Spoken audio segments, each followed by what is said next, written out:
ಹರೇ ಕೃಷ್ಣ. ಗೌರ ಪೂರ್ಣಿಮಾ ಮಹಾಮಹೋತ್ಸವ ಕಿ ಜೈ. ಈ ವರ್ಷ ಗೌರ ಪೂರ್ಣಿಮಾ ಮಾರ್ಚ್ 3ರಂದು ಬರ್ತಾ ಇದೆ. ಅದೇ ದಿನ ಹೋಳಿ ಹಬ್ಬದ ಆಚರಣೆಯನ್ನು ಮಾಡ್ತಾರೆ ಸಂಪೂರ್ಣ ಸನಾತನ ಧರ್ಮದವರು. ಅದಷ್ಟೇ ಅಲ್ಲ, ಇನ್ನು ವಿಶೇಷವಾಗಿ ಈ ವರ್ಷ ಚಂದ್ರಗ್ರಹಣನೂ ಬರ್ತಾ ಇದೆ. ಇದೆಲ್ಲವನ್ನು ಹೇಗೆ ಆಚರಣೆಯನ್ನ ಮಾಡೋದು ಅದನ್ನ ನಾವು ತಿಳ್ಕೊಳ್ಳೋಣ. ಆಮೇಲೆ ಚಂದ್ರಗ್ರಹಣದ ಸೂತಕದ ಸಮಯ ಹೇಗೆ ಅದನ್ನ ಪಾಲನೆ ಮಾಡಬೇಕು, ಸೂತಕ ಸಮಯದಲ್ಲಿ ಏನು ಮಾಡಬೇಕು ಏನು ಮಾಡಬಾರದು ಅದನ್ನು ತಿಳ್ಕೊಳ್ಳೋಣ. ಅದಷ್ಟೇ ಅಲ್ಲ, ಗೌರ ಪೂರ್ಣಿಮಾ ಹಬ್ಬವನ್ನ ನಾವು ಈ ಸೂತಕವನ್ನ ಹೇಗೆ ಎರಡನ್ನು ಒಟ್ಟಿಗೆ ಹೇಗೆ ಪಾಲನೆ ಮಾಡೋದು ಅದೆಲ್ಲವೂ ತಮಗೆಲ್ಲರಿಗೂ ತಿಳಿಯುತ್ತೆ. ಇದನ್ನ ಸಂಪೂರ್ಣವಾಗಿ ಕೊನೆಯಲ್ಲಿ ಭಾಗದಲ್ಲಿ ನೋಡಿ, ನಿಮಗೆ ಇನ್ನು ಸೂತಕದ ಬಗ್ಗೆ ಇನ್ನೂ ಹೆಚ್ಚು ಮಾಹಿತಿ ಸಿಗುತ್ತೆ. ಅದಷ್ಟೇ ಅಲ್ಲ, ನಾವು ವಿಶೇಷವಾಗಿ ಎಲ್ಲ ವೈಷ್ಣವರಿಗೆ ಈ ಗೌರ ಪೂರ್ಣಿಮಾ ಅಂತ ಹೇಳಿದ್ರೆ ಶ್ರೀ ಚೈತನ್ಯ ಮಹಾಪ್ರಭು ಅವರು ಅವತರಿಸಿರುವಂತಹ ದಿನ. ಈ ಗೌರ ಪೂರ್ಣಿಮಾದ ದಿನ ನಾವು ಎಲ್ಲ ವೈಷ್ಣವರಿಗೆ ಅದು ಹೇಗೆ ತುಂಬಾ ವಿಶೇಷವಾಗಿದೆ ಅದನ್ನ ನಾನು ಸ್ವಲ್ಪ ಚರ್ಚೆಯನ್ನ ಮಾಡ್ತೀನಿ ಇವತ್ತು. ಕೃಷ್ಣ ಭಗವದ್ಗೀತೆಯನ್ನು 5000 ವರ್ಷದ ಹಿಂದೆ ದ್ವಾಪರ ಯುಗದಲ್ಲಿ ಹೇಳಿ ಅವರೆಲ್ಲರಿಗೂ ಎಲ್ಲ ಜನತೆಗೆ ವಿಶೇಷವಾಗಿ ಮಹಾಭಾರತದಲ್ಲಿ ಸಾರವಾಗಿರುವಂತಹ ಭಗವದ್ಗೀತೆಯನ್ನ ಕೊಟ್ಟು ಹೋದ್ರು. ಹೇಳ್ತಾರೆ, ಭಗವದ್ಗೀತೆ ಎಷ್ಟು ವಿಶೇಷ ಅಂತ ಹೇಳಿದ್ರೆ ಗಂಗಾ ನದಿಯಲ್ಲಿ ಹೋಗಿ ಸ್ನಾನ ಮಾಡೋಕ್ಕಿಂತ ಇನ್ನೂ ಹೆಚ್ಚು ಪುಣ್ಯ ಬರುತ್ತೆ ಬರೀ ಭಗವದ್ಗೀತೆ ಪ್ರತಿದಿನ ಒಂದು ಶ್ಲೋಕವನ್ನ ಓದಿದ್ರೆ ಅಂತ. ಯಾಕೆ ಅಂತ ಹೇಳಿದ್ರೆ ಗಂಗಾ ನದಿ ಭಗವಂತನ ಪಾದದಿಂದ ಬರ್ತಾ ಇದೆ, ಭಗವದ್ಗೀತೆ ಭಗವಂತನ ಮುಖದಿಂದ ಬರ್ತಾ ಇದೆ. ಅದಕ್ಕೋಸ್ಕರ ಭಗವದ್ಗೀತೆ ಇನ್ನೂ ವಿಶೇಷವಾಗಿದೆ. ಅದಷ್ಟೇ ಅಲ್ಲ, ಈ ಭಗವದ್ಗೀತೆಯನ್ನ ಭಗವಂತ ಕೊಟ್ರು ಅವರು ಮರಳಿ ಭಗವಂತನ ಧಾಮಕ್ಕೆ ಹೋದಾಗ ಅವ್ರಿಗೆ ಆಲೋಚನೆ ಬರ್ತಾ ಇತ್ತು, ಕಲಿಯುಗದ ಜೀವಿಗಳು ಭಗವದ್ಗೀತೆಯನ್ನ ಎಷ್ಟೇ ಕೊಟ್ಟಿದ್ರು ಅದನ್ನ ಓದೋದಿಕ್ಕೆ ಆಮೇಲೆ ಅದನ್ನ ಅನುಷ್ಠಾನ ಮಾಡೋದಕ್ಕೆ ಅಷ್ಟು ರುಚಿಯನ್ನ ಜನರು ಇಟ್ಕೊಂಡಿಲ್ಲ. ಅದಕ್ಕೋಸ್ಕರ ಏನ್ ಮಾಡ್ಬೇಕು? ಅವ್ರು ಮಹಾಭಾರತ ಸೀರಿಯಲ್ ನೋಡ್ತಾರೆ, ಆಮೇಲೆ ಬೇರೆ ಬೇರೆ ಟಿವಿ ಸೀರಿಯಲ್ ಬೇರೆ ಬೇರೆದು ಎಷ್ಟೊಂದು ನೋಡ್ತಾರೆ, ಆದ್ರೆ ಮಹಾಭಾರತದಲ್ಲಿರುವಂತಹ ಭಗವದ್ಗೀತೆಯನ್ನ ನೋಡೋದಿಲ್ಲ, ಅದನ್ನ ಕೇಳೋದಿಲ್ಲ, ಭಗವದ್ಗೀತೆಯನ್ನ ಓದೋದಿಲ್ಲ, ಆಮೇಲೆ ಅದನ್ನ ಅನುಷ್ಠಾನ ಮಾಡೋದಿಲ್ಲ. ಅದಕ್ಕೋಸ್ಕರ ಭಗವದ್ಗೀತೆಯ ಸಂಪೂರ್ಣ ಸಂದೇಶವನ್ನ ಹೇಗೆ ನಾನು ಜನತೆಗೆಲ್ಲರಿಗೂ ಕೊಡಬೇಕು ಅಂತ ಹೇಳಿ ಭಗವಂತನಿಗೆ ಆಲೋಚನೆ ಬರ್ತಾ ಇತ್ತು. ಆಗ ಭಗವಂತ ಅಂದ್ಕೊಂಡ್ರು, ನಾನು ಈ ಸಲ ಬರೀ ಹೇಳಿದ್ರೆ ಆಗೋದಿಲ್ಲ, ನಾ ಮಾಡಿ ತೋರಿಸ್ಬೇಕಾಗತ್ತೆ. ಅದಕ್ಕೋಸ್ಕರ ಶ್ರೀಕೃಷ್ಣ ಒಂದು ಹೊಸ ರೂಪವನ್ನ, ಒಂದು ಹೊಸ ಅವತಾರದಲ್ಲಿ ಬರ್ತಾರೆ. ಅದು ಯಾವ ಅವತಾರ ಅಂತ ಹೇಳಿದ್ರೆ, ಈ ಸಲ ಅವರು ಭಗವಂತನ ಐಶ್ವರ್ಯ, ನಾನು ದೇವರು ಅಂತ ಹೇಳಿ ತೋರಿಸ್ಕೊಂಡು ಬಂದಿಲ್ಲ, ಅವರು ಭಕ್ತನ ರೂಪದಲ್ಲಿ ಬರ್ತಾರೆ. ಇದಕ್ಕೆ ಶಾಸ್ತ್ರದ ಪ್ರಮಾಣ ಏನಾದ್ರು ಇದೆಯಾ ಅಂತ ನೀವೆಲ್ಲರೂ ಪ್ರಶ್ನೆ ಕೇಳ್ಬಹುದು. ಎಸ್, ಶಾಸ್ತ್ರದ ಪ್ರಮಾಣಗಳು ಇದೆ.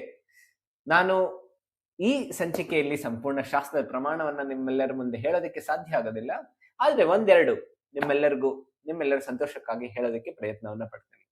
ಪ್ರಹ್ಲಾದ್ ಮಹಾರಾಜರು ನರಸಿಂಹದೇವರ ಮುಂದೆ ಪ್ರಾರ್ಥನೆಯನ್ನ ಮಾಡುವಾಗ ಭಗವಂತನಿಗೆ ಹೇಳ್ತಾರೆ, ನೀವು ತ್ರಿಯುಗಿ ಅಂತ ಹೇಳ್ತಾರೆ. ತ್ರಿಯುಗಿ ಅಂತ ಹೇಳಿದ್ರೆ ಭಗವಂತ ನೀವು ಸತ್ಯಯುಗ, ತ್ರೇತಾಯುಗ, ದ್ವಾಪರ ಯುಗದಲ್ಲಿ ಮಾತ್ರ ನೀವು ಅವತಾರ ಮಾಡ್ತೀರಿ, ಕಲಿಯುಗದಲ್ಲಿ ಇಲ್ಲ. ಅದಕ್ಕೋಸ್ಕರ ಅವರು ಹೇಳ್ತಾ ಇದಾರೆ, ಚನ್ನ ಕಲೌ, ಚನ್ನಹ ಅಂತ ಸಂಸ್ಕೃತದಲ್ಲಿ ಚನ್ನಹ ಅಂತ ಹೇಳಿದ್ರೆ covered incarnation, covered avatar. Covered ಅಂತ ಹೇಳಿದ್ರೆ ಅವರು ತೋರಿಸ್ಕೊಳ್ಳೋದಿಲ್ಲ ನಾನು ಹೇಗೆ ಭಗವಂತ ಅಂತ ಹೇಳಿ.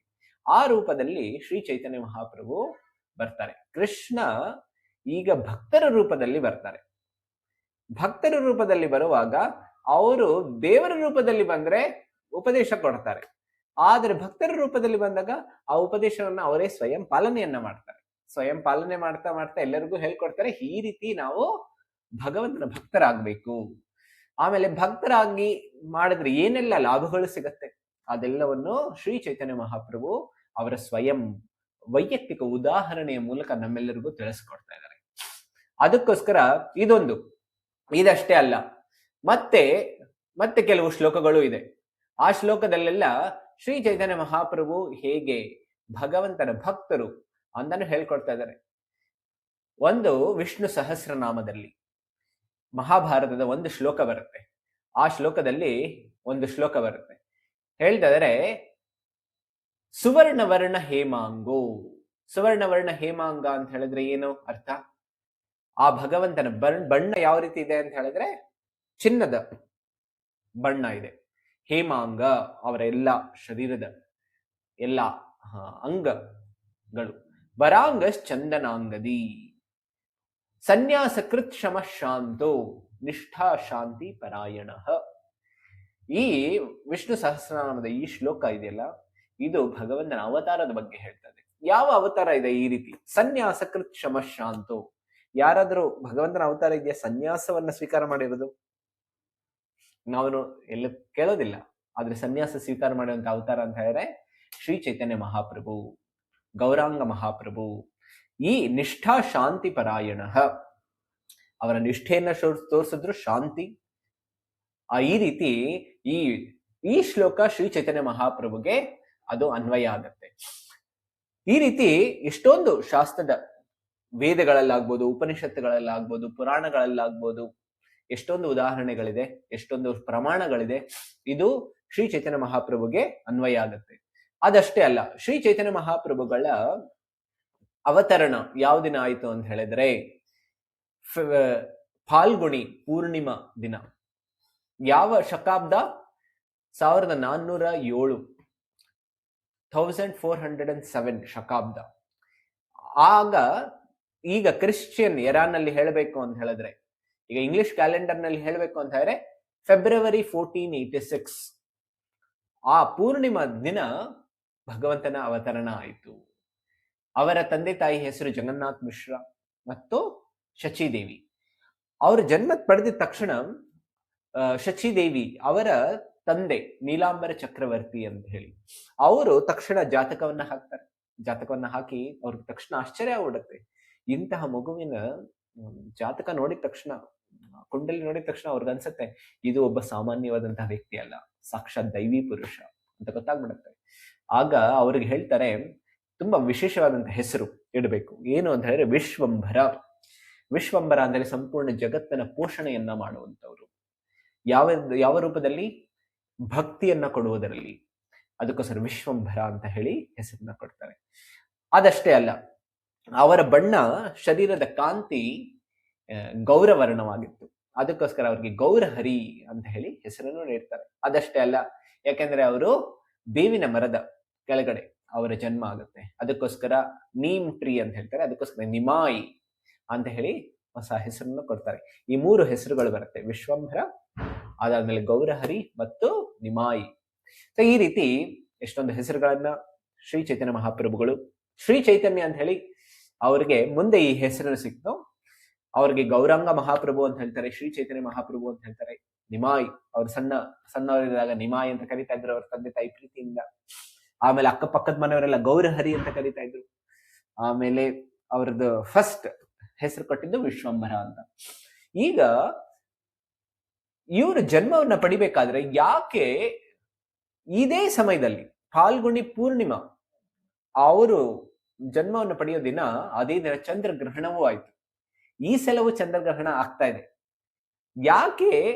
ಅದಕ್ಕೋಸ್ಕರ ಈ ವರ್ಷದ ಗೌರ ಪೂರ್ಣಿಮಾ ಇದೆಯಲ್ಲ, ಇದು ತುಂಬಾ ವಿಶೇಷವಾಗಿದೆ. ಯಾಕೆ ಅಂತ ಹೇಳಿದ್ರೆ ಚೈತನ್ಯ ಮಹಾಪ್ರಭು ಹುಟ್ಟಿರುವಾಗ್ಲೂ ಚಂದ್ರಗ್ರಹಣ ಆಗಿತ್ತು. ಯಾಕೆ ಚೈತನ್ಯ ಮಹಾಪ್ರಭು ಹುಟ್ಟುವಾಗ ನಾವು ಸಾಮಾನ್ಯವಾಗಿ ಭಗವಂತನ ಅವತರಣ ಆಗ್ಬೇಕು ಅಂದ್ರೆ ತುಂಬಾ ವಿಶೇಷವಾಗಿರುವಂತದ್ದು, ಆಮೇಲೆ ತುಂಬಾ ಮಂಗಳಕರವಾಗಿರುವಂತಹ ಸಮಯ ಸನ್ನಿವೇಶ ಎಲ್ಲ ಕೂಡಿ ಬರುತ್ತೆ, ಕಾಲ ಘಳಿಗೆ ಇವೆಲ್ಲ. ಆದ್ರೆ ನಾವು ನೋಡ್ಬೋದು ಕೃಷ್ಣನ ಜನ್ಮ ಆಗೋವಾಗ್ಲೂ ಅಷ್ಟೇ ರೋಹಿಣಿ ನಕ್ಷತ್ರದಲ್ಲಿ ಎಲ್ಲಾ ರೀತಿಯ ಬೇರೆ ಬೇರೆ ಎಲ್ಲ ಒಳ್ಳೆಯ ಸೂಚಕಗಳು ಬರ್ತಾ ಇತ್ತು. ಆಮೇಲೆ ಎಲ್ಲ ಶುಭ ಸೂಚಕಗಳು, ಆಮೇಲೆ ಯಾವುದೇ ರೀತಿ ಅಶುಭ ಚಿಹ್ನೆಗಳು ಇರ್ತಾ ಇರ್ಲಿಲ್ಲ. ಆಗಿರುವಾಗ ಗ್ರಹಣ ಅಂತ ಹೇಳಿದ್ರೆ ತುಂಬಾ ಅಶುಭವಾಗಿರುವಂತದ್ದು, ಅಮಂಗಳಕರವಾಗಿರುವಂತದ್ದು. ಎಲ್ಲರಿಗೂ ಅನ್ನಿಸ್ತಾ ಇತ್ತು ಯಾಕೆ ಗ್ರಹಣ ಬರುತ್ತೆ ಶ್ರೀ ಚೈತನ್ಯ ಮಹಾಪ್ರಭು ಹುಟ್ಟುವಾಗ? ಯಾಕೆಂದ್ರೆ ಭಗವಂತನ ವಿಶೇಷವಾದಂತಹ ಆಯೋಜನೆ ಇತ್ತು. ಏನು ಆಯೋಜನೆ ಅಂತ ಹೇಳಿದ್ರೆ, ಅದೇ ಸಮಯದಲ್ಲಿ ಸಾಮಾನ್ಯ ಗ್ರಹಣ ಬಂದಾಗ ಜನ ಎಲ್ಲ ಏನ್ ಮಾಡ್ತಾರೆ, ಎಲ್ಲರಿಗೂ ಭಯ. ಗ್ರಹಣ ಮಾಡೋ ಬಂದ್ರೆ ಏನಾದ್ರು ಅಶುಭ ಆಗ್ಬಿಡ್ಬಾರ್ದು, ಯಾವ್ದಾದ್ರು ಅಮಂಗಳಕರವಾಗ್ಬಿಡಬಾರ್ದು. ಅದಕ್ಕೋಸ್ಕರ ಸತತವಾಗಿ ಭಗವಂತನ ಆರಾಧನೆ ಮಾಡ್ತಾ ಇರ್ತಾರೆ, ಪೂಜೆ ಮಾಡ್ತಾ ಇರ್ತಾರೆ, ನಾಮಜಪ ಮಾಡ್ತಾ ಇರ್ತಾರೆ, ಕೀರ್ತನೆ ಮಾಡ್ತಾ ಇರ್ತಾರೆ. ಆಮೇಲೆ ಗ್ರಹಣ ಮುಗಿದ ತಕ್ಷಣ ಎಲ್ಲರೂ ಹೋಗಿ ನದಿನಲ್ಲಿ ಸ್ನಾನ ಮಾಡ್ತಾರೆ. ಅದೇ ರೀತಿ ಶ್ರೀ ಚೈತನ್ಯ ಮಹಾಪ್ರಭು ಹುಟ್ಟಿರುವಂತದ್ದು ನದಿಯ, ಅದು ಬೆಂಗಾಲ್ನಲ್ಲಿ ಬರುತ್ತೆ. ಬಂಗಾಲಿನಲ್ಲಿ ನದಿಯ ಡಿಸ್ಟ್ರಿಕ್ಟ್, ಅಲ್ಲಿ ನವದ್ವೀಪ ಅಂತಹ ಗ್ರಾಮದಲ್ಲಿ ಅವರು ಹುಟ್ಟುತ್ತಾರೆ. ಅವರು ಗಂಗಾ ನದಿಯ ತೀರದಲ್ಲಿ ಹುಟ್ಟುತ್ತಾರೆ. ಆಗ ಎಲ್ಲರೂ ನವದ್ವೀಪ ವಾಸಿಗಳು ಎಲ್ಲರೂ ಅವರು ಯಾವುದೇ ರೀತಿಯ ಜಾತಿಗಳಾಗಿರ್ಬೋದು, ಯಾವುದೇ ರೀತಿಯ ಕುಲದರಾಗಿರ್ಬೋದು, ಬೇರೆ ಬೇರೆ ಧರ್ಮಿಗಳಾಗಿರ್ಬೋದು, ಮತಗಳಾಗಿರ್ಬೋದು, ಎಲ್ಲರೂ ಗಂಗಾ ನದಿಗೆ ಬಂದು ಆ ಗ್ರಹಣದ ಸಮಯದಲ್ಲಿ ಭಗವಂತನ ನಾಮದ ಉಚ್ಚಾರಣೆಯನ್ನ ಮಾಡ್ತಾ, ಸಂಕೀರ್ತನೆಯನ್ನ ಮಾಡ್ತಾ ಜೋರಾಗಿ ಭಗವಂತನ ನಾಮವನ್ನ ಕೂಗ್ತಾ ಇರ್ತಾರೆ. ಹರೇ ಕೃಷ್ಣ ಕೃಷ್ಣ ಕೃಷ್ಣ ಹರೇ ಹರೇ, ಹರೇ ರಾಮ ರಾಮ ರಾಮ ಹರೇ ಹರೇ. ಈ ರೀತಿ ಭಗವಂತನ ನಾಮದ ಉಚ್ಚಾರಣೆಯನ್ನ ತುಂಬಾ ಜೋರಾಗಿ ಅವರು ಕೂಗ್ತಾ ಗಂಗಾ ನದಿಯಲ್ಲಿ ಧುಮುಕಿ ಸ್ನಾನವನ್ನ ಮಾಡ್ತಾ ಇರ್ತಾರೆ. ಇದೇ ಸಮಯದಲ್ಲಿ ಶ್ರೀ ಚೈತನ್ಯ ಮಹಾಪ್ರಭುಗಳ ಅವತರಣ ಜನ್ಮ ಆಗತ್ತೆ. ಯಾಕೆ ಅಂತ ಹೇಳಿದ್ರೆ ಅವ್ರಿಗನ್ನಿಸ್ತಾ ಇತ್ತು, ನಾನು ಕಲಿಯುಗದಲ್ಲಿ ಹುಟ್ಟುತ್ತಾ ಇರೋದು ಗ್ರಹಣದ ಸಮಯದಲ್ಲಿ ಹುಟ್ಟುತ್ತಾ ಇರುವಂತಹ ಸೂಚನೆ ಏನ್ ಕೊಡ್ತಾ ಇದ್ರು ಅಂತ ಹೇಳಿದ್ರೆ, ಗ್ರಹಣ ಅಂತ ಹೇಳಿದ್ರೆ ಕಪ್ಪು. ಕಲಿಯುಗ ಎಲ್ಲಾ ಕಡೆ ಧರ್ಮದ ಅಂಧಕಾರ ಇದೆ, ಆಮೇಲೆ ಅದಷ್ಟೇ ಭಕ್ತಿಯ ಅಂಧಕಾರವೂ ಇದೆ. ಇಲ್ಲಿ ಯಾವುದೇ ರೀತಿಯ ಆಮೇಲೆ ಒಳ್ಳೆ ಗುಣಗಳದ್ದು, ಧರ್ಮದ್ದು, ಸತ್ಯತೆ ಇವೆಲ್ಲದರ ಅಂಧಕಾರ ಇದೆ. ಈ ಸಮಯದಲ್ಲಿ ನಮ್ಮ ಉದ್ಧಾರ ಆಗ್ಬೇಕು ಅಂತ ಹೇಳಿದ್ರೆ ಹರಿನಾಮದ ಮುಖಾಂತರ ಆಗುತ್ತೆ. ಅದಕ್ಕೋಸ್ಕರ ಅವರು ಗ್ರಹಣದ ಸಮಯದಲ್ಲಿ ಅವರ ಜನ್ಮವನ್ನ ಪಡೀತಾರೆ. ಯಾಕಂದ್ರೆ ಎಲ್ಲರೂ ಆಗ ಹರಿನಾಮವನ್ನ ಮಾಡ್ತಾ ಇರ್ತಾರೆ, ಜಪವನ್ನ ಮಾಡ್ತಾ ಇರ್ತಾರೆ, ಕೀರ್ತನೆಯನ್ನ ಮಾಡ್ತಾ ಇರ್ತಾರೆ. ಆ ಸಮಯದಲ್ಲಿ ಎಲ್ಲರಿಗೂ ತೋರಿಸ್ಕೊಡ್ತಾ ಇದ್ರು, ಈ ಕಲಿಯುಗದಲ್ಲಿ ಯುಗಧರ್ಮ ಯಾವುದು ಅಂತ ಹೇಳಿದ್ರೆ ಹರಿನಾಮದ ಜಪ ಮಾಡುವಂಥದ್ದು. ಕಲವು ತದ್ಧರಿ ಕೀರ್ತನ. ಈ ಸಮಯದಲ್ಲಿ ಯಜ್ಞ ಮಾಡೋದಕ್ಕಾಗೋದಿಲ್ಲ, ತಪಸ್ಸೆ ಮಾಡೋದಕ್ಕಾಗೋದಿಲ್ಲ, ಧ್ಯಾನ ಮಾಡೋದಕ್ಕಾಗೋದಿಲ್ಲ. ಆಮೇಲೆ ಯಾವುದೇ ರೀತಿಯ ತುಂಬಾ ವಿಜೃಂಭಣೆಯಿಂದ ಯಜ್ಞ ಯಾಗಾದಿಗಳು ಎಲ್ಲ ಮಾಡೋದು ತುಂಬಾ ಕಷ್ಟ ಆಗ್ತಾ ಇದೆ. ಅದಕ್ಕೋಸ್ಕರ ಕಲವು ತದ್ಧರಿ ಕೀರ್ತನ, ತುಂಬಾ ಸುಲಭವಾಗಿ ನಾವು ಭಗವಂತನ ನಾಮ ಜಪ ಮಾಡ್ತಾ ಮಾಡ್ತಾ ಏನ್ ಮಾಡ್ಬೋದು, ನಮ್ಮನ್ನ ಉದ್ಧಾರ ಮಾಡ್ಕೊಂಡ್ಬಿಡ್ಬೋದು. ಇದನ್ನ ಹೇಳ್ಕೊಡೋದಕ್ಕೆ ಶ್ರೀ ಚೈತನ್ಯ ಮಹಾಪ್ರಭು ಜನ್ಮವನ್ನು ಪಡಿತಾರೆ ಗ್ರಹಣದ ಸಮಯದಲ್ಲಿ. ಅದಷ್ಟೇ ಅಲ್ಲ, ಶ್ರೀ ಚೈತನ್ಯ ಮಹಾಪ್ರಭು ಸಣ್ಣ ಮಗುವಾಗಿದ್ದಾಗ ಅವರ ಅಕ್ಕಪಕ್ಕದ ಮನೆಯವರೆಲ್ಲರೂ ಬರ್ತಾ ಇದ್ರು ಇವರನ್ನ ಆಟ ಆಡ್ಸೋದಕ್ಕೆ, ಮುದ್ದು ಮಾಡೋದಕ್ಕೆ. ಆ ಸಮಯದಲ್ಲಿ ಸಣ್ಣ ಗೌರಹರಿ ಅವ್ರೇನ್ ಮಾಡ್ತಾ ಇದ್ರು, ಅಳೋದ್ ಸ್ಟಾರ್ಟ್ ಮಾಡ್ತಾ ಇದ್ರು. ಅಳ್ತಾ ಇರುವಾಗ ಎಲ್ಲರೂ ಅನ್ನಿಸ್ತಾ ಇತ್ತು, ಹೇಗೆ ಈ ಮಗುವನ್ನ ಅಳೋದ್ ನಿಲ್ಲಿಸ್ಬೇಕು ಅಂತ ಹೇಳಿ. ಆಗ ಅವರೆಲ್ಲರೂ ಹರೇ ಕೃಷ್ಣ ಮಹಾಮಂತ್ರ, ಭಗವಂತನ ಹರಿನಾಮವನ್ನ ಹೇಳ್ತಾ ಇರುವಾಗ ಆಗ ಗೌರ್ಹರಿ ಸಣ್ಣ ನಿಮಾಯ್ ಅವರು ಅಳೋದನ್ನ ನಿಲ್ಲಿಸ್ಬಿಡ್ತಾ ಇದ್ರು. ಆಮೇಲೆ ಅವ್ರಿಗೆಲ್ಲರಿಗೂ ಗೊತ್ತಾಯ್ತು, ಓ ಈ ಮಗುದ ಅಳೋದನ್ನ ನಿಲ್ಲಿಸ್ಬೇಕು, ಬಿಕ್ಕಿ ಬಿಕ್ಕಿ ಅಳೋದನ್ನ ನಿಲ್ಲಿಸ್ಬೇಕು ಅಂದ್ರೆ ಏನ್ ಮಾಡ್ಬೇಕು, ನಾವು ಹರಿನಾಮವನ್ನ ಹೇಳ್ಬೇಕು, ನಮ್ಮ ಬಾಯಿಯನ್ನ ಬಿಟ್ಟು. ಯಾಕೆಂದ್ರೆ ಕೆಲವು ಬಾರಿ ಮಾತಾಡೋದಕ್ಕೆ ಬಂದಾಗ ಅಕ್ಕಪಕ್ಕದ ಮನೆಯವರು ಮಾತಾಡೋದು, ಆಮೇಲೆ ಬೇರೆಯವ್ರ ಮೇಲೆ ದೋಷವನ್ನ ಹುಡುಕೋದು ತುಂಬಾ ಸುಲಭವಾಗಿ ನಮ್ಮ ಬಾಯಿಂದ ಬಂದ್ಬಿಡುತ್ತೆ. ಅದೇ ಹರಿನಾಮ ಬಾಯಿಂದ ಬರೋದು ತುಂಬಾ ಕಷ್ಟ, ಬರೋದಿಲ್ಲ. ನಾಮ ಜಪ ಮಾಡುವಾಗ್ಲೂ ನಮ್ಗೆ ನಿದ್ದೆ ಬರುತ್ತೆ, ಕೆಲವು ಬಾರಿ ಮನಸ್ಸೆಲ್ಲಾದ್ರೂ ಹೋಗುತ್ತೆ. ನಾಮ ಜಪ ಬರೋದೇ ತುಂಬಾ ಕಷ್ಟ ಆಗ್ಬಿಡುತ್ತೆ. ಅದಕ್ಕೋಸ್ಕರ ಶ್ರೀ ಚೈತನ್ಯ ಮಹಾಪ್ರಭು ಬಂದಾಗ ಎಲ್ಲರಿಂದನೂ ಅವ್ರ ಬಾಯಿಯಿಂದ ಬಿಟ್ಟು, ಬಾಯನ್ನ ಆಮೇಲೆ ನಾಲಿಗೆಯಿಂದ ಅವರು ಹೆಸರನ್ನ ಉಚ್ಚಾರವನ್ನ ಮಾಡ್ತಾ ಇದ್ರು. ಅದನ್ನ ಮಾಡ್ತಾ ಮಾಡ್ತಾ ಏನಾಯ್ತು, ಎಲ್ಲರೂ ಉದ್ಧಾರ ಆಗ್ತಾ ಇತ್ತು. ಅದಕ್ಕೋಸ್ಕರ ಶ್ರೀ ಚೈತನ್ಯ ಮಹಾಪ್ರಭು ಎಲ್ಲರಿಗೂ ಹರಿನಾಮವನ್ನ ಹೇಳಿಸ್ತಾ ಇದ್ರು. ಸಣ್ಣ ಮಗುವಾಗಿರುವಾಗ್ಲೇನೆ ಹತ್ತು ಅವರು ಹರಿನಾಮವನ್ನ ಹೇಳಿದ್ರೆ ಅವ್ರು ಅಳೋದನ್ನ ನಿಲ್ಲಿಸ್ತಾ ಇದ್ರು. ಅವರು ಹರಿನಾಮವನ್ನ ನಿಲ್ಲಿಸ್ಬಿಟ್ರೆ ಏನಾಗೋಯ್ತು, ಅವ್ರು ಮತ್ತೆ ಅಳೋದು ಸ್ಟಾರ್ಟ್ ಮಾಡೋರು. ಈ ರೀತಿ ಶ್ರೀ ಚೈತನ್ಯ ಮಹಾಪ್ರಭು ಎಲ್ಲರಿಗೂ ಅವರು ಹರಿನಾಮ ಸಂಕೀರ್ತನೆಯಲ್ಲಿ ತೊಡಗಿಸ್ತಾ ಇದ್ರು. ಅದಕ್ಕೋಸ್ಕರ ಯಾಕೆ ಹರಿನಾಮವನ್ನ ಎಲ್ಲರಿಗೂ ಕೊಡ್ತಾ ಇದ್ರು ಅಂತ ಹೇಳಿದ್ರೆ, ಇದನ್ನ ಕಲಿಸಂತರಣ ಉಪನಿಷತ್ತಿನಲ್ಲಿ ಒಂದು ಶ್ಲೋಕ ಬರುತ್ತೆ. ಆ ಶ್ಲೋಕ ಹೇಳುತ್ತೆ, ಈ ಜಗತ್ತಿನ ಉದ್ಧಾರ ಹೇಗಾಗತ್ತೆ ಕಲಿಯುಗದಲ್ಲಿ, ವಿಶೇಷವಾಗಿ ತಾರಕ ಬ್ರಹ್ಮನಾಮ ಅಂತ ಹೇಳಿ ಎಲ್ಲರ ಉದ್ಧಾರ ತುಂಬಾ ಸುಲಭವಾಗತ್ತೆ. ಯಾರು ಹರಿನಾಮವನ್ನ ತುಂಬಾ ಶ್ರದ್ಧೆಯಿಂದ, ನಿಷ್ಠೆಯಿಂದ, ಒಂದು ಚೂರು ಬಿಡದೆ ಹರಿನಾಮದ ಜಪ ಯಾರು ಮಾಡ್ತಾರೆ ಅವ್ರಿಗೆ ತುಂಬಾ ಬೇಗ ಸುಲಭವಾಗಿ ಅವ್ರಿಗೆ ಉದ್ಧಾರ ಆಗೋಗ್ಬಿಡತ್ತೆ. ಅದಕ್ಕೋಸ್ಕರ ಇದನ್ನು ತಾರಕ ಬ್ರಹ್ಮನಾಮ ಅಂತ ಹೇಳ್ತಾರೆ. ಹಾಗಿದ್ರೆ ಏನಾದ್ರೂ ಪ್ರಮಾಣ ಇದೆಯಾ? ಕಲಿಸಂತರಣ ಉಪನಿಷತ್ತಿನಲ್ಲಿ ಈ ರೀತಿ ಹೇಳಿದೆ, ಇತಿ ಷೋಡಶಕ ನಾಮ ಕಲಿ ಕಲ್ಮಶನಾಶನಂ ನಾಥ ಪರತರೋಪಾಯ ಸರ್ವವೇದಿ ಶುದೃಶ. ಹೇಳ್ತಾ ಇದಾರೆ, ಷೋಡಶಕ ನಾಮ ಯಾವುದು 16 ಶಬ್ದಗಳಿರುವಂತಹ ಈ ಹೆಸರು ಮಂತ್ರ ಯಾವುದು ಅಂತ ಹೇಳಿದ್ರೆ ಹರೇ ಕೃಷ್ಣ ಕೃಷ್ಣ ಕೃಷ್ಣ ಹರೇ ಹರೇ, ಹರೇ ರಾಮ ರಾಮ ರಾಮ ಹರೇ ಹರೇ. ಈ ನಾಮದ ಜಪ ಯಾರು ಮಾಡ್ತಾರೆ, ಕಲಿ ಕಲ್ಮಶ ನಾಶನಂ, ಎಲ್ಲ ಕಲಿಯ ಕಲ್ಮಶಗಳೆಲ್ಲ ಹೋಗ್ಬಿಡತ್ತೆ. ಅದಷ್ಟೇ ಅಲ್ಲ, ಈ ಉಪಾಯ ಬಿಟ್ಟರೆ ಮತ್ತೆ ಯಾವ ಉಪಾಯವೂ ಇಲ್ಲ ಅಂತ ಹೇಳಿ ತುಂಬಾ ಸ್ಪಷ್ಟವಾಗಿ ಕಲಿ ಸಂತರಣ ಉಪನಿಷತ್ತಿನಲ್ಲಿ ಹೇಳಿದೆ. ಅದಕ್ಕೋಸ್ಕರ ಈ ಗೌರ ಪೂರ್ಣಿಮಾ ಸಮಯದಲ್ಲಿ ನಾವೆಲ್ಲರೂ ಏನ್ ಮಾಡ್ಬೋದು ಅಂತ ಹೇಳಿದ್ರೆ, ಕನಿಷ್ಠ ಪಕ್ಷ ನಾವೆಲ್ಲರೂ ಸಂಕಲ್ಪವನ್ನ ತಗೊಳ್ಬೇಕು. ಸಂಕಲ್ಪ ಅಷ್ಟೇ ಅಲ್ಲ, ನಾವು ಪ್ರತಿದಿನ ಪ್ರತಿನಿತ್ಯ ಏನ್ ಮಾಡ್ಬೇಕು, ಸ್ವಲ್ಪ ಸಮಯ ನಾವು ತೆಗೆದಿಟ್ಟು ಈ ಹರಿನಾಮದ ಜಪವನ್ನ ಮಾಡಬೇಕು. ಅದಕ್ಕೋಸ್ಕರ ಈ ಸೂತಕ ಬರ್ತಾ ಇರೋದು ಸಮಯನೂ ಅದೇ ರೀತಿ. ಯಾಕೆ ಭಗವಂತ ಈ ಸೂತಕ ಸಮಯ ಇಟ್ಟಿದ್ದಾರೆ ಅಂತ ಹೇಳಿದ್ರೆ, ನಾವೆಲ್ಲರೂ ಸಮಯವನ್ನ ನಮ್ಮೆಲ್ಲರ ಭೌತಿಕ ಕಾರ್ಯಗಳಿಂದೆಲ್ಲ ತೆಗೆದು ಏನ್ ಮಾಡ್ಬೇಕು, ಹರಿನಾಮದ ಜಪ ಮಾಡಬೇಕು, ಸಂಕೀರ್ತನೆಯನ್ನ ಮಾಡಬೇಕು, ಕೀರ್ತನೆ ಮಾಡಬೇಕು, ಭಜನೆ ಮಾಡಬೇಕು. ಆಮೇಲೆ ಭಗವಂತನಲ್ಲಿ ನಮ್ಮ ಮನಸ್ಸನ್ನ ನೆಲೆಸಿಡ್ಬೇಕು. ಇಲ್ಲ ಅಂತ ಹೇಳಿದ್ರೆ ಪ್ರತಿ ದಿನ ನಾವೆಲ್ಲರೂ ಭೌತಿಕ ಕಾರ್ಯಗಳಲ್ಲೇ ತೊಡಗಿರ್ತೀವಿ. ಅಟ್ಲೀಸ್ಟ್ ಈ ಸಮಯದಲ್ಲಿ ನಾವು ತೆಗೆದು ಸಂಪೂರ್ಣ ಭಕ್ತಿಮಯ ಕಾರ್ಯಗಳಲ್ಲಿ ನಾವು ತೊಡಗಿಸ್ಬೇಕು ನಮ್ಮ ಸಮಯ. ಅದಕ್ಕೋಸ್ಕರ ಈ ಅದ್ಭುತವಾದಂತಹ ಸಮಯ ಬರ್ತಾ ಇದೆ. ಈ ಗ್ರಹಣದ ಸಮಯದಲ್ಲಿ ನಾವು ಹೇಗೆ ಸೂತಕವನ್ನ ಪಾಲನೆ ಮಾಡಬೇಕು. ಕೆಲವರೆಲ್ಲರೂ ಕೇಳ್ತಾರೆ, ಯಾಕೆ ಸೂತಕವನ್ನೆಲ್ಲ ಪಾಲನೆ ಮಾಡಬೇಕು? ಗ್ರಹಣದ ಸಮಯದಲ್ಲಿ ನಾವು ಎಲ್ಲಾ ಕಾರ್ಯಗಳನ್ನ ನಾರ್ಮಲ್ ಆಗಿ ಮಾಡ್ಬೋದಲ್ಲ? ಇಲ್ಲ. ಯಾಕೆ ಅಂತ ಹೇಳಿದ್ರೆ, ಗ್ರಹಣದ ಸಮಯದಲ್ಲಿ ಏನಾಗುತ್ತೆ, ಸಂಪೂರ್ಣ ವಾತಾವರಣ ಮಲಿನವಾಗ್ಬಿಡತ್ತೆ, ದೋಷಪೂರ್ಣವಾಗ್ಬಿಡತ್ತೆ. ಯಾಕಂದ್ರೆ ರಾಹು ಕೇತು, ಸೂರ್ಯಗ್ರಹಣ ಬರುತ್ತೆ ಮತ್ತೆ ಚಂದ್ರಗ್ರಹಣ, ಎರಡೂ ರೀತಿಯ ಗ್ರಹಣಗಳಿದೆ. ಈ ಗ್ರಹಣದ ಸಂಪೂರ್ಣ ರೇಡಿಯೇಷನ್ಸ್ ಆಗ ತುಂಬಾ ಭಯಂಕರವಾಗಿರುತ್ತೆ. ನಮ್ಮ ಶರೀರದ ಮೇಲೆ ಮತ್ತು ಮನಸ್ಸಿನ ಮೇಲೆ ತುಂಬಾ ಪ್ರಭಾವ ಬೀರುತ್ತೆ. ಅದಕ್ಕೋಸ್ಕರ ನಾವೆಲ್ಲರೂ ತುಂಬಾ ಜಾಗರೂಕವಾಗಿರ್ಬೇಕು. ಗ್ರಹಣದ ಸಮಯದಲ್ಲಿ ನಾವು ಕೆಲವು ನಿಯಮಗಳನ್ನ ನಾವು ಕಡ್ಡಾಯವಾಗಿ ಪಾಲನೆ ಮಾಡಬೇಕಾಗತ್ತೆ. ಅದಕ್ಕೋಸ್ಕರ ಶಾಸ್ತ್ರದಲ್ಲಿ ಹೇಳಿದೆ, ಸೂರ್ಯಗ್ರಹಣದಲ್ಲಿ 4 ಪ್ರಹರ ಮುಂಚೆ ನಾವು ಸೂತಕ ಪ್ರಾರಂಭ ಆಗೋಗ್ಬಿಡುತ್ತೆ. ಆಮೇಲೆ ಚಂದ್ರಗ್ರಹಣದಲ್ಲಿ 3 ಪ್ರಹರ ಮುಂಚೆ ಸೂತಕ ಪ್ರಾರಂಭ ಆಗುತ್ತೆ. 1 ಪ್ರಹರ 3 ಗಂಟೆಗಳಿಗೆ ಸಮಾನ. ಅದಕ್ಕೋಸ್ಕರ ಸೂರ್ಯಗ್ರಹಣ ಬಂದಾಗ ನಾವು 12 ಗಂಟೆಗಳ ಮುಂಚೆ ಸೂತಕವನ್ನ ಪ್ರಾರಂಭ ಮಾಡಬೇಕಾಗುತ್ತೆ. ಆಮೇಲೆ ಚಂದ್ರಗ್ರಹಣದಲ್ಲಿ 9 ಗಂಟೆಗಳ ಮುಂಚೆ ನಾವು ಸೂತಕವನ್ನ ಪ್ರಾರಂಭ ಮಾಡಬೇಕಾಗುತ್ತೆ. ಈ ಸೂತಕದ ಸಮಯದಲ್ಲಿ ಏನೆಲ್ಲ ಮಾಡಬೇಕು, ಇಲ್ಲ ಏನೆಲ್ಲ ಮಾಡಬಾರದು, ಅದನ್ನ ನಾವು ಸ್ವಲ್ಪ ಚರ್ಚೆ ಮಾಡೋಣ. ಸೂತಕದ ಸಮಯದಲ್ಲಿ ನಾವು ಯಾವುದೇ ರೀತಿಯ ಭೌತಿಕ ಕಾರ್ಯಗಳನ್ನ ಮಾಡಬಾರದು. ಇದು ಎಲ್ಲ ಒಂದು ತುಂಬಾ ಮುಖ್ಯವಾಗಿರುವಂತಹ ನಿಯಮ. ಶಾರೀರಿಕ ಕಾರ್ಯಗಳು ಮತ್ತು ಭೌತಿಕ ಕಾರ್ಯಗಳು ಎಲ್ಲವನ್ನು ಆಸ್ ಮಚ್ ಆಸ್ ನಿಲ್, ಆದಷ್ಟು ಕಡಿಮೆ ಎಲ್ಲ ಅದನ್ನ ಸಂಪೂರ್ಣವಾಗಿ ನಿಲ್ಲಿಸೋದಿಕ್ಕೆ ನಾವು ಪ್ರಯತ್ನ ಮಾಡಬೇಕು. ಆ ಸಮಯದಲ್ಲಿ ಏನು ಊಟ ಮಾಡಬಾರದು, ಆಮೇಲೆ ಸ್ನಾನನು ಬೇರೆ ಏನು ಕೆಲಸಗಳನ್ನು ಮಾಡಬಾರ್ದು, ಬರೀ ಭಕ್ತಿಮಯ ಕಾರ್ಯಗಳನ್ನ ಮಾತ್ರ ಮಾಡಬೇಕಾಗುತ್ತೆ ಆ ಸಮಯದಲ್ಲಿ. ಅದಕ್ಕೋಸ್ಕರ ಭಗವಂತ ಸಂಪೂರ್ಣ ನಮಗೆ ಬೇರೆ ಕಡೆಯಿಂದ ಡಿಟಾಕ್ಸ್ ಮಾಡಿಸ್ತಾ ಇದ್ದಾರೆ.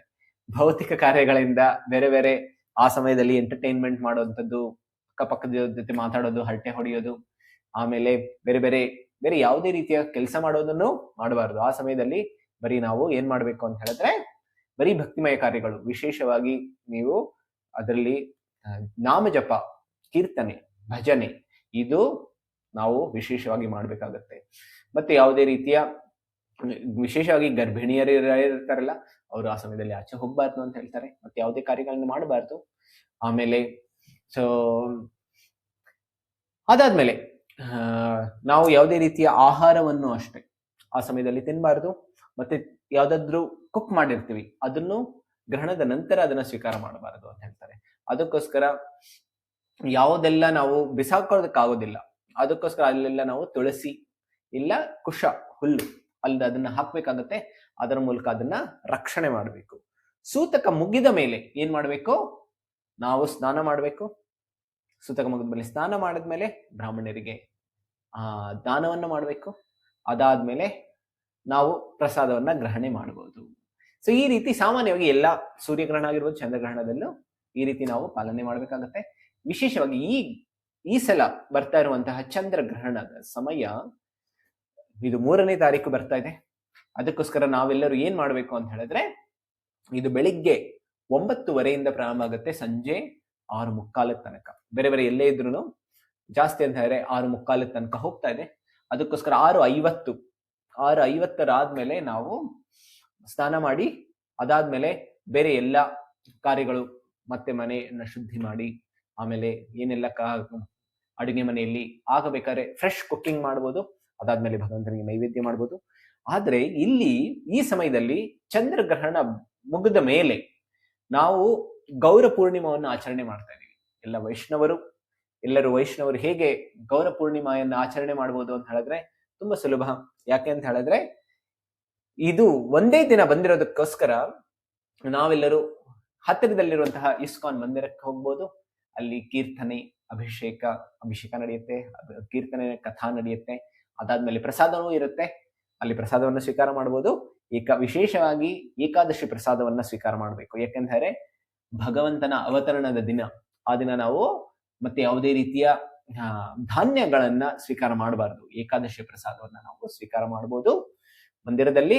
ಅದಕ್ಕೋಸ್ಕರ ಈ ಗೌರ ಪೂರ್ಣಿಮವನ್ನ ಗ್ರಹಣದ ದಿನ ತುಂಬಾ ವಿಶೇಷವಾಗಿದೆ. ಅದಕ್ಕೋಸ್ಕರ ಈ ರೀತಿಯನ್ನಾಗಿ ನಾವು ಪಾಲನೆ ಮಾಡಬಹುದು ಮತ್ತು ಆದಷ್ಟು ನಾವು ಆ ದಿನ ಹೆಚ್ಚು ಕೃಷ್ಣಮಯವನ್ನಾಗಿ ನಾಮ ಸಂಕೀರ್ತನೆಯನ್ನ ಮಾಡ್ತಾ ನಾವು ಈ ಸಂಪೂರ್ಣ ದಿನವನ್ನ ಕಳೆಯೋಣ. ಮತ್ತು ಗೌರ ಪೂರ್ಣಿಮಾ ದಿನ ನಾವು ಶ್ರೀ ಚೈತನ್ಯ ಮಹಾಪ್ರಭುಗಳ ಕೃಪೆಯನ್ನ ಸ್ವೀಕಾರ ಮಾಡಬೇಕು. ಅದಕ್ಕೋಸ್ಕರ ಶ್ರೀ ಚೈತನ್ಯ ಮಹಾಪ್ರಭು ಹೇಳ್ತಾರೆ, ತೃಣಾದಪಿ ಸುನೀಚೇನ ತರೋರಪಿ ಸಹಿಷ್ಣುನ ಅಮಾನಿನ ಮಾನದಿನ ಕೀರ್ತನೀಯ ಸದಾಹರಿ. ನಾವು ಸತತವಾಗಿ ಕೀರ್ತನೆಯನ್ನ ಮಾಡಬೇಕು.